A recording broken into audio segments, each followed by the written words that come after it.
Bonjour à toutes et à tous. Je voulais faire cette vidéo à nouveau pour qu'on finisse ensemble cette lune du lièvre, vu que c'est le dernier soir et que demain aura lieu la lune des amoureux. Donc ce que je vous propose, c'est qu'on rebalaye un petit peu ensemble les petits exercices, les méditations que je vous ai proposées, puis voir ensemble s'il y a des questions, s'il y a des choses qui ont plus ou moins résonné avec vous ou pas.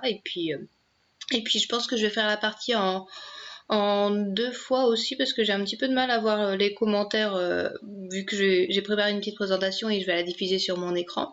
Donc je pense que je vais faire la présentation puis après je me reconnecterai histoire de voir s'il y a des questions et puis de répondre à vos commentaires. Donc ce que je vous propose, c'est que je vous présente mon écran. Donc voilà. Normalement, vous devriez le voir s'afficher avec moi en plus petit. Donc, comme je vous disais, la lune du lièvre se termine ce soir. Cette lune était nommée car c'était le moment où les lièvres reprenaient leur couleur d'été. Alors, une petite citation pour commencer. L'imagination est le lièvre qui détale devant le lévrier de l'intelligence, de Maurice Descobra. C'était pour donner un petit peu une petite couleur à cette lunaison. Donc comme je vous le disais, cette lune était nommée par les Amérindiens car c'est à cette époque qu'on voyait des lièvres courir dans les champs. Ils reprenaient leur couleur brun-marron. Le lièvre est le symbole de la pureté. C'est un animal aussi qui est solidaire, contrairement au lapin.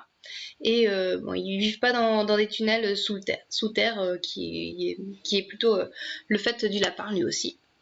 Il y a une jolie légende, je ne sais pas si vous avez eu l'occasion d'apercevoir un lièvre, mais on dit qu'apercevoir un lièvre qui regarde la lune, cela apporte prospérité, renaissance et richesse. Donc vous me direz si vous avez eu la chance d'en voir. Moi de mon côté, j'en ai pas vu. Alors le lièvre aussi est très relié à l'intuition et à la clairvoyance, car il garde les yeux ouverts jusque dans son sommeil. Donc si jamais vous reliez à lui, vous pouvez partir tranquillement dans vos rêveries et vous pouvez être sûr qu'il va vous veiller. On dit aussi que c'était le tueur du serpent Apophis, un dieu de la mythologie égyptienne qui représentait la nuit, le mal et le chaos. Donc il avait une forte valeur symbolique dans l'Égypte antique. Il incarne aussi la clairvoyance. Les lévreaux naissent avec les yeux ouverts, donc une légende aussi veut qu'on dise qu'ils ont eu accès au grand mystère et qu'il s'est imprimé sur leur rétine. Donc avant même la venue au monde terrestre, ils peuvent nous aider à voir un petit peu de ce grand mystère. Le dieu égyptien Osiris aussi était parfois représenté sous forme de lièvre. Ce dieu égyptien, c'est le dieu qui juge les âmes et le dieu des dieux funéraires, ce qui fait que le lièvre est souvent assimilé à un passeur, parce qu'il peut naviguer comme cela de monde en monde. De par leurs grandes oreilles aussi, on dit qu'ils sont capables de capter des messages inaudibles à notre conscient. D'ailleurs, le lièvre, c'est le hiéroglyphe de Louis chez les Égyptiens, c'est le lièvre. Donc maintenant, on va passer aux petits exercices que je vous ai proposés. Je ne sais pas si vous les avez faits, s'il y en a qui vous ont marqué plus que d'autres. Un exercice que je trouvais intéressant, que j'avais pas proposé, c'était d'identifier ses valeurs. Donc les valeurs, c'est des croyances profondes qui vont pousser à l'action. Ce sont des références pour décider, selon notre point de vue, si une action est bonne ou non. Donc ça va être vraiment créer un système hiérarchique pour permettre d'évaluer toute relation ou toute situation. Donc des valeurs classiques, la liberté, la réalisation de soi, la sécurité, l'argent, la joie, la famille, le calme, le partage. Et c'est important de connaître ces valeurs pour avoir des repères, notamment lorsqu'on écrit des vœux lunaires, il faut que ceci soit bien aligné avec nos valeurs pour qu'on soit vraiment motivé à les poursuivre jusqu'au bout. Connaître son système de valeurs permet aussi de prendre des décisions en conscience. Et je vous avais invité justement par rapport à vos vœux lunaires de vous poser la question pourquoi j'ai écrit cela, et ça va permettre aussi de voir qu'est-ce qui se cache derrière cette rédaction de vos vœux, et si vous avez des valeurs sous-jacentes et qui peut être regroupées. Par exemple, je veux plus d'argent, pourquoi? Pour être plus libre, pour que ma famille se sente bien, et ainsi se poser ces questions successivement pour délier un petit peu les couches. Donc je veux avoir plus d'argent, pourquoi? Pour pouvoir m'acheter ce dont j'ai envie, pourquoi? Pour que ma famille ne soit plus dans le besoin, pourquoi? Parce que que j'ai une famille heureuse soit important. Donc là on peut par exemple toucher à la valeur de la famille. Donc c'est assez intéressant, et vous pourrez sans doute retrouver des valeurs communes par rapport à l'écriture de vos vœux. Un autre exercice que je vous avais proposé, c'était de se choisir un mantra lunaire. Je pense que ça peut être assez intéressant de le faire à chaque cycle. Donc ça va être une petite phrase ou bien un vrai mantra pour se répéter régulièrement, comme un cap à maintenir. Donc vous en avez proposé quelques-uns issus de la tradition du yoga, comme Om, Sadnam, le mantra de la conscience, Om Mani Padme Hum, le mantra de la compassion, ou bien alors ça peut être même une phrase, se répéter régulièrement, je suis heureux, épanoui, comblé dans tous les domaines, je réussis ce que j'entreprends, j'ai confiance en l'univers, ou même un mot, joie, légèreté, confiance. Voilà, c'est vraiment pour s'imprégner de ce mantra tout au long de la lunaison, et lui donner aussi une petite couleur un petit peu particulière. Par exemple, pour la lune du lièvre, ça aurait pu être prospérité, clairvoyance, intuition. Et je pense que c'est intéressant d'avoir ces petites phrases qu'on peut se dire tous les jours quand on se sent un petit peu perdu, qu'on a besoin d'avoir un petit regain d'énergie. Ça permet de se relier à ses buts et de voir un petit peu au-delà des difficultés qu'on peut rencontrer. Une autre chose aussi, c'était faire l'inventaire de ses ressources. Donc pour cela, on peut faire la liste des difficultés que vous avez traversées au cours de votre existence ou au cours des lunes écoulées, et voir comment vous y avez fait face et quelles ressources ou qualités vous avez su créer et déployer. Donc par rapport à cela, vous avez une liste de ressources qui peuvent être vraiment intéressantes. Et quelque chose que je propose régulièrement en auto-hypnose ou dans des cours de yoga, c'est de faire inventaire de ses ressources et d'en faire une boule, de conglomérer toutes ces ressources et de faire parcourir son corps avec ses ressources, et de la remettre à un endroit un petit peu plus accessible et savoir qu'elle est là dans son cœur, dans son ventre. Et je trouve que c'est quelque chose qui peut être vraiment intéressant quand aussi là où vous sentez qu'il y a quelques obstacles, tout de suite vous pouvez vous reconnecter à cette boule de ressources, à se dire ah bah tiens, à ce moment j'ai su faire face de telle façon, j'ai ça qui est disponible en moi. Donc ça permet d'avoir vraiment toutes ces ressources et toutes ces qualités facilement accessibles. Dans ce petit paragraphe, je vous propose aussi d'envoyer à 5-10 personnes de votre entourage la liste des questions suivantes. C'était un petit peu axé à apprendre à se connaître, à voir la vision des autres ont de vous, puis à avoir confiance en soi aussi. Donc les questions que je vous avais proposé d'envoyer, c'était quelles sont mes 3 à 5 qualités propres? Qu'est-ce que vous gagnez à vous connecter avec moi? Que pensez-vous être mes forces professionnelles? Que pensez-vous être mes forces personnelles? Quel attribut m'est qui me distingue des autres? Quelle est la seule qualité que je sous-estime et à propos de laquelle vous pensez que je devrais partager plus audacieusement? Donc ça permet d'avoir vraiment une vision différente de soi, et puis se dire ah bah tiens, finalement je me voyais pas du tout comme ça, et pourtant tout le monde dit que j'ai telle ou telle qualité, et ça peut donner aussi une petite indication vers quoi on peut être amené à aller.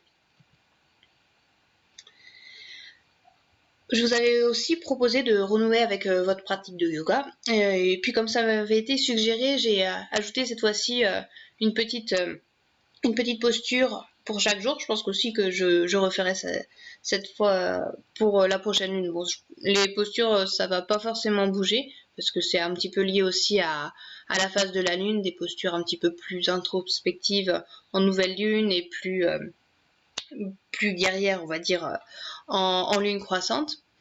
Donc je pense que je vais le refaire aussi pour les lunaisons à venir. Et le fait de renouer avec sa pratique de yoga, ça m'avait été un petit peu soufflé par le podcast que j'avais enregistré avec Isabelle Hernandez, qui est la co-gérante de l'école de yoga Yoga Amrita, où elle disait qu'elle essayait de mettre en œuvre le yoga vraiment hors de son tapis.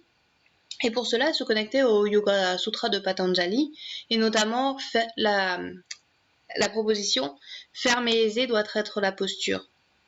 Et c'est vraiment quelque chose qui peut être mis en relation dans la vie de tous les jours, c'est-à-dire à avoir l'attitude juste, ni trop rigide, ni trop souple. Donc c'est pour ça parfois, lorsqu'on sort de son tapis, amener un petit peu le yoga avec soi et dire comment je me sens, est-ce que j'ai la juste attitude, ça fait aussi beaucoup de bien pour avancer.